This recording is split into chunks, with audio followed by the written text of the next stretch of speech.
In the small town of Ijibuife, people trusted St. Mary's Hospital with their lives. It was the only hospital around, and everyone knew the doctors and nurses like family.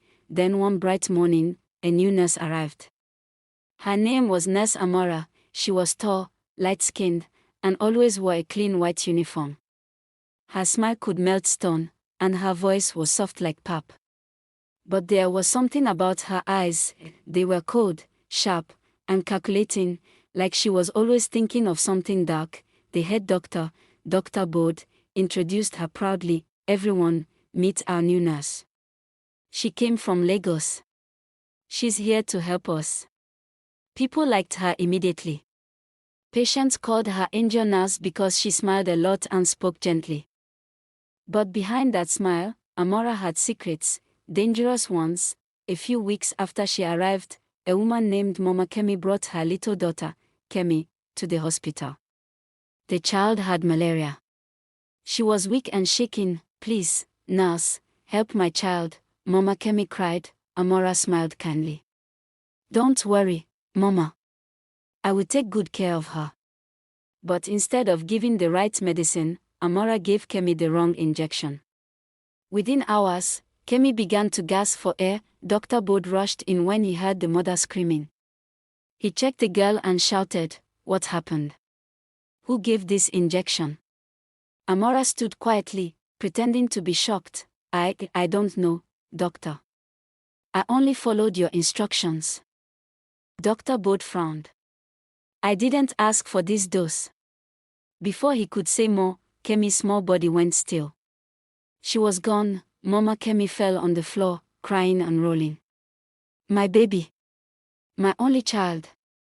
Oh, God, why? Amora stood beside her, fake tears in her eyes. But inside her heart, she smiled. That night, she hid the used syringe in her bag and walked home, humming softly.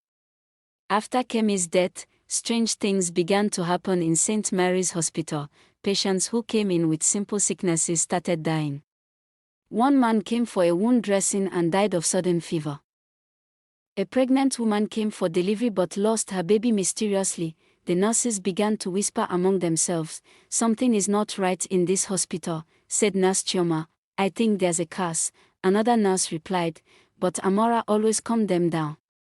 "Please, let's not spread fear. Maybe it's just bad luck." Yet, every time someone died, Amora was there. Always smiling, always helping. Soon, the townspeople began to fear the hospital. Mothers told their children, "Don't get sick, oh. That hospital is not safe anymore." Dr. Bode could not sleep at night. He was a kind man who loved his job, and the deaths were breaking his heart. He started keeping records secretly, checking which nurse was on duty during each death.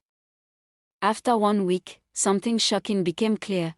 Amora was present every single time. He decided to watch her closely. One night, he pretended to leave the hospital but hid near the drug room. Around 11 p.m., Amora walked in quietly with a small torchlight. She opened a cupboard, took out a syringe, and began mixing 2 strange bottles of medicine together. Dr. Bode stepped out. "Nurse Amora, what are you doing?" Amora froze. Then she smiled. "Oh, doctor, I was just preparing medicine for tomorrow's patients." Bode looked at the bottles and frowned. "That's not malaria medicine. That's a sedative and a poison." Amora's eyes turned dark. "You shouldn't have seen that, doctor." Before he could react, she pushed him hard, grabbed the syringe, and ran. Dr. Bode shouted for help, but she disappeared into the night. The next morning, police arrived after Dr. Bode reported her. But Amora was gone, her room empty, her things missing. Days passed. Then, one afternoon, a woman walked into the hospital crying, "I'm looking for someone. My sister, Amora is. She ran away from Enugu after killing my son." Everyone froze. Dr. Bode asked, "Your sister? What do you mean she killed your son?" The woman wiped her tears. "Amora used to be a nurse in Enugu. She gave my 5-year-old boy a wrong injection after I refused to give her money. My son died that night. Amora disappeared before police could catch her. The truth hit everyone like thunder. The angel nurse was a killer, a woman running from her past. 2 months passed, and life began to return to normal. New nurses were hired, and people started coming back to St. Mary's Hospital again, but evil does not rest easily. One rainy night, lightning flashed across the sky. A man came in shouting, "Accident! Accident on the express road." They rushed outside to see a crashed car.